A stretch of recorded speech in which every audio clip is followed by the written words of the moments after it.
the oh, all right. I can wait. Pull up on here whilst we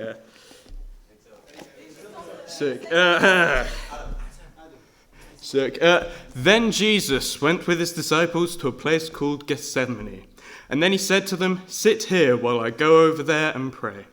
He took Peter and the two sons of Zebedee along with him, and he began to be sorrowful and troubled. Then he said to them, "My soul is overwhelmed with sorrow to the point of death. Stay here and keep watch with me." Going a little farther, he fell on his face to the ground and prayed, "My Father, if it is possible, may this cup be taken away from me, yet not as I will, but as you will." Then he returned to his disciples and found them sleeping. "Couldn't you men keep watch with me for 1 hour?" he asked Peter. "Watch and pray so that you will not fall to temptation. The spirit is willing, but the flesh is weak." He went away the second time and prayed, "My Father, if it is not possible for this cup to be taken away unless I drink it, may your will be done."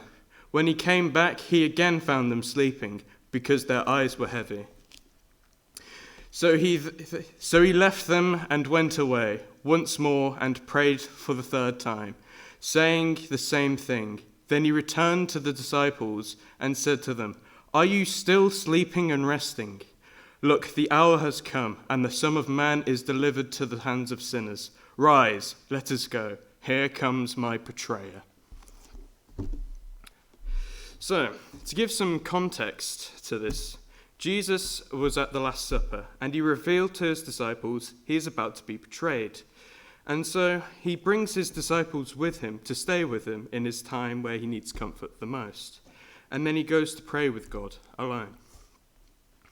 So what's Jesus feeling here? Well, he's feeling many things. He's feeling betrayal, disappointment, loneliness, loss, hopelessness, and despair. So what does Jesus do about these feelings? Well, he surrounds himself with his friends. Because he knows you shouldn't suffer alone. You should spend time with them and let them comfort you. You shouldn't have to suffer alone.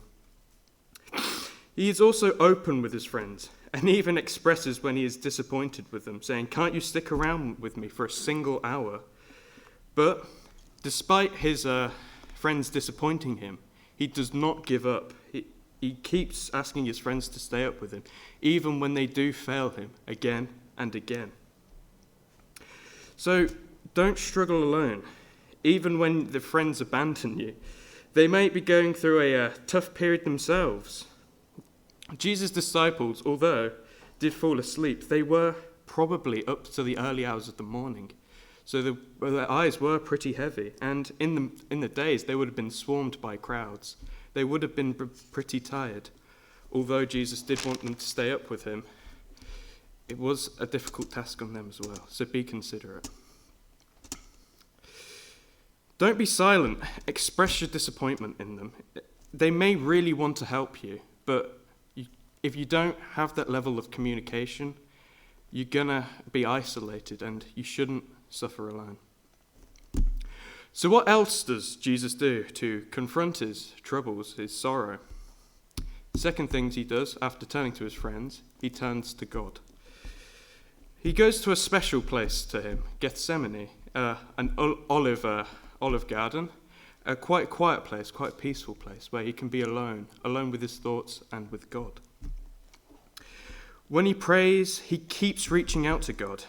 He prays all night until he knows God's heard him. In the Gospel of Luke, God sends down an angel to comfort him. But this probably wasn't what Jesus wanted.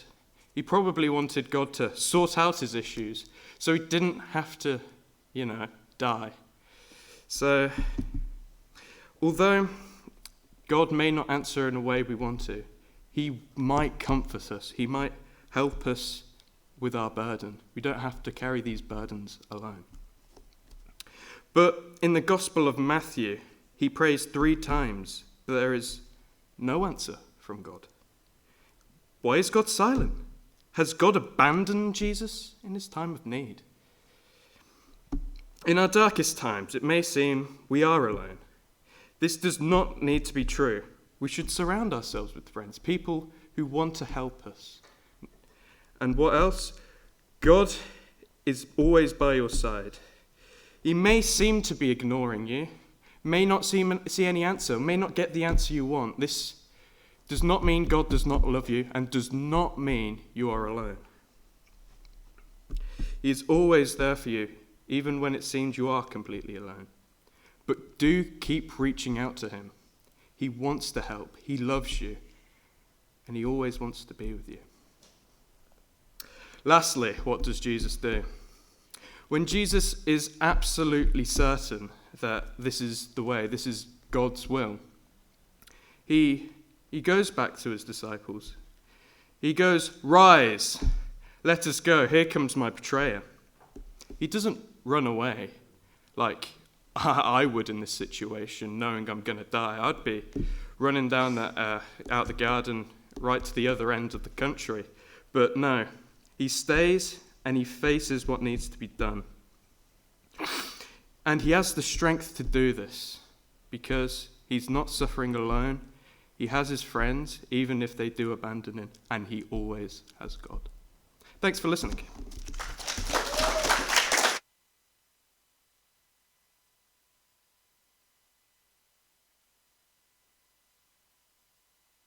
As Adam just said,